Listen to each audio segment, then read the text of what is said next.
é que nós hoje não confiamos absolutamente nada na comunidade de inteligência. Se você perguntar, a CIA, para mim, é o maior covil de bandidos que existe no mundo. Então, eu me pergunto, será que Donald Trump não está... Olavo Edu Carvalho, melhor canal de corte do YouTube. Opa, eu sei que você não aguenta mais ouvir, eu pedi para você fazer o triplo C, curtir, comentar e compartilhar, mas eu peço porque 4 entre cada 10 pessoas sequer estão inscritas no canal e a maioria não ativa as notificações e nem curte o vídeo e isso prejudica o nosso algoritmo. Então ajuda a gente aí, brigadão. Bom, falando em assuntos sérios, nós vamos começar o programa de hoje com um assunto interessante. Eu vou contar uma história para vocês. Na quinta-feira eu estava dentro da Casa Branca tratando a respeito do Brasil, não estava tratando de nada além do Brasil, na quinta e na sexta-feira.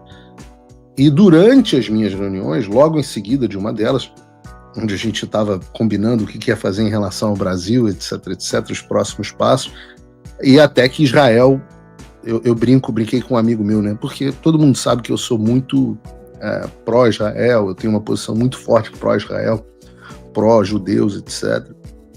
Eu brinco que eu sou o único sionista assumido aqui nos Estados Unidos, o único sionista brasileiro assumido aqui nos Estados Unidos. Mas eu liguei para um amigo meu e falei assim, olha, um amigo meu judeu muito próximo, eu falei com ele, olha, é melhor você não falar comigo hoje não, porque hoje eu estou num dia antissemita. Porra, vocês tinham que atacar o Irã essa semana, cara. A gente tá aqui na cara do gol de resolver o problema do cabeça de ovo. Vocês me resolvem atacar o Irã, como é que eu vou competir por atenção com vocês? Agora, não podia esperar uma semana, quinta que vem. Mas Israel atacou o Brasil, saiu até nos jornais que a gente mostrou dentro da Casa Branca as declarações do Lula, esperadas como sempre um desastre a diplomacia brasileira, ideológica, muito ideológica, mas este assunto eu posso dizer a vocês que assim, eu nunca vi na Casa Branca, eu nunca vi também das vezes que eu fui lá, das muitas vezes que eu fui lá, eu nunca vi, era um negócio de entrar general, diretor da CIA 3 vezes, assim, um monte de gente no West Wing, né, na ala do West Wing, assim, era só medalhão entrando e saindo com cara de pressa, uma coisa impressionante. E o mundo passou a voltar os seus olhos para esse que é um conflito que tem o potencial absolutamente desastroso. Você sabe que aqui no Paulo Figueiredo Show, a gente procura sempre trazer informação de qualidade, contexto diferente do que você procura, do que você costuma ver na velha mídia, né? E a prova disso é que para essa entrevista de hoje, para tratar deste tema de Israel e Irã, eu tenho aqui o prazer de receber o Henry Kadima. O Henry Kadima é um militar brasileiro israelense, ele é sargento na reserva das Forças Especiais da IDF, que é Israel Defense Force, as Forças de Defesa de Israel. Ele trabalhou em órgãos de inteligência do governo israelense na Europa, sendo também especialista em investigações e serviços de inteligência, combateu o Hamas em Gaza, e chefiou a missão que resgatou os brasileiros atletas de futebol na Ucrânia, responsável pela seleção da Bélgica durante a Copa do Mundo de 2022 no Catar. Além disso, ele é formado em comércio na Suíça e em estudos de defesa nacional na Escola Superior de Guerra no Brasil. Fala 5 idiomas e é uma das principais fontes de conhecimento e informação de combate internacional e terrorismo no Brasil. Queria dar as boas-vindas, agradecer ao Henry pela participação no Paulo Figueiredo Show. Obrigado pela oportunidade. Prazer estar aqui com você, com os telespectadores. Não sei se vocês estão me ouvindo bem, se a conexão está boa. Ovo sim, como diz o Zema. Então, maravilha. Eu acho que o pessoal aqui todo tá ouvindo bem.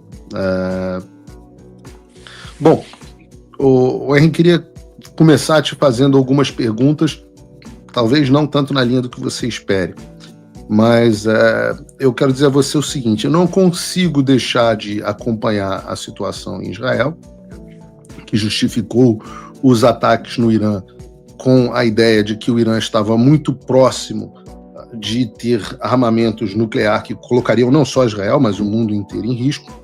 Mas eu tenho 41 anos, então já tenho um pouco de idade para me lembrar de ter ouvido essa história mais ou menos 20 anos atrás, com o vizinho Iraque, quando os Estados Unidos justificaram a invasão ao Iraque com a ideia de que o Iraque também estava muito próximo de ter armamentos nucleares, e o custo disso foi uma guerra que custou $500 bilhão, só contando a parte do Iraque, sem contar o trecho do Afeganistão, e nós descobrimos que a comunidade de inteligência tinha mentido para nós no mundo inteiro e que não tinha porcaria de arma nuclear nenhuma, sequer armas químicas. Eu tenho muitos militares amigos que inclusive participaram. Meu primo querido foi First Recon no Iraque, foi da primeira turma dos Marines que entrou achando, né, eles entraram inclusive com máscara, com tudo, achando que iam encontrar armas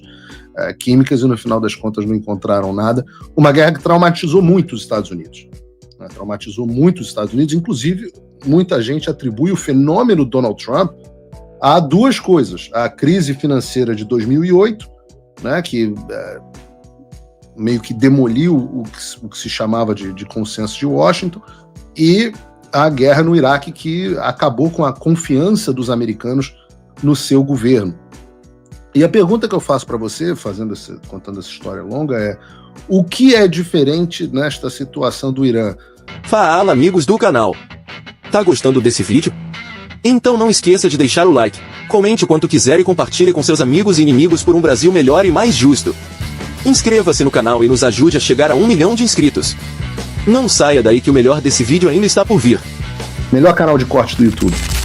Será que a gente não está caindo no mesmo golpe? Muito bom o paralelo que você fez dos acontecimentos no Iraque com o Irã, até são países vizinhos que já tiveram envolvido em conflito entre eles. Acho que o grande diferencial, falando dentro de comunidade de inteligência e de fatos mesmo, é a questão de todo o material de inteligência que já foi apresentado tanto à comunidade internacional quanto a comunidade que toma conta da energia atômica, que tentou fazer esse controle também dentro de solo iraniano e por diversas vezes foi impedido, né? Lembrando que ele é um órgão que ele não tem nenhum laço político, seja com algum país ou alguma instituição. Vamos colocar na teoria um órgão neutro, né? E não teria por que eles trazerem mentiras ou fatos que não estão acontecendo. Agora, voltando um pouco para trás, a gente começa a trazer os fatos que a comunidade de inteligência, que os órgãos de inteligência israelense trouxeram. Então, ali em 2010 teve o ataque ao Stuxnet, né? Com o Stuxnet era o vírus criado em conjunto com a NSA americana e o Mossad israelense, junto com a unidade 8200 do IDF, onde foi um vírus criado justamente para tentar diminuir o acesso, para tentar diminuir o tempo de aceleramento de enriquecimento de urânio que o governo iraniano estava tentando fazer. Esse vírus ele chegou a atrasar por muitas vezes o enriquecimento de urânio dentro de território iraniano, e depois tiveram também algumas ações do Mossad dentro do território iraniano.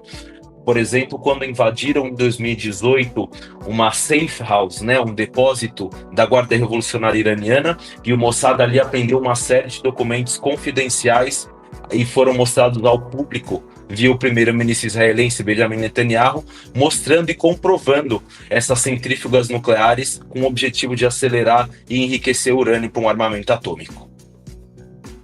Perdoe o meu ceticismo, Henry, e, de novo, minha posição aqui é muito pública pro Israel, mas perdoe o meu ceticismo.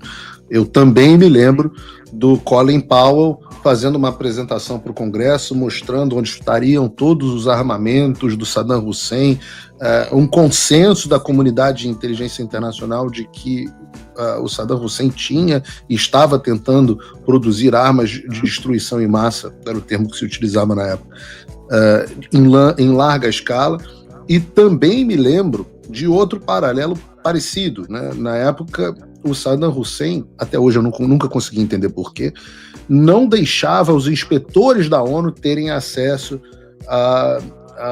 ao material, às instalações do Iraque, né? E mesmo com eu me lembro de ter ficado muito assustado, porque eu me lembro dos Estados Unidos botando 200 mil homens na fronteira com o Iraque e o Saddam Hussein resoluto em impedir as inspeções dos agentes da ONU especialistas nesse tipo de coisa. E eu volto a dizer, não consigo enxergar como não seria exatamente a mesma coisa que está acontecendo. A minha preocupação é o mundo acabar entrando em uma guerra muito longa, manipulado pelas agências de inteligência. Eu acho que se há duas coisas que mudaram, e eu quero explorar bastante outras coisas aqui, fica tranquilo, mas se há duas coisas que mudaram muito no mundo da guerra do Iraque para hoje, foram, a primeira sem dúvida nenhuma, eu acho que o Ayatollah Khamenei deveria ter um pouco mais de frio na espinha vendo o que aconteceu com o Saddam Hussein.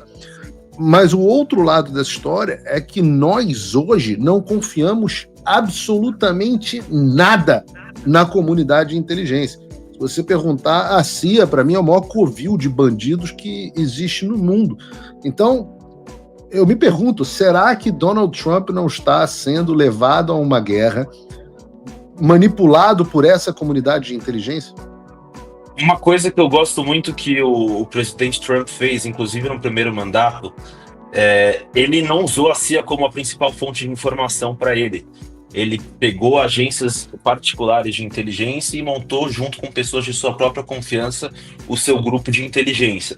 E não, acho que não seria uma coincidência que foi a primeira vez em 4 anos que os Estados Unidos não entrou numa guerra, quando a CIA não estava no comando das informações, né? Acho que, como você bem falou, esse modus operandi, você criar um false flag, que seria uma operação, ou você criar falsas informações para justificar uma possível ação militar, isso é conhecidíssimo pelo mundo, né? Mas existem certas operações de inteligência, inclusive o fato da invasão a essa safe house dentro de Teherã, feito pelo Mossad, onde uma semana depois o Benjamin Netanyahu ele chama uma conferência de imprensa ao vivo ao mundo inteiro e apresenta esses documentos de forma real. Eu acho que realmente são uma série de informações que a gente vai recolhendo e a gente começa a fazer a diferença do que aconteceu aí com o governo americano no Iraque. Se você, como eu, tá dormindo mais tranquilo agora que o Trump voltou à presidência, ótimo. Mas e o Brasil? Nosso país continua no buraco. A volta do Trump nos dá esperança, mas as coisas não vão se resolver sozinhas. Vai ser preciso muito trabalho, meu e seu. E não adianta xingar muito nas redes sociais achando que isso resolve alguma coisa.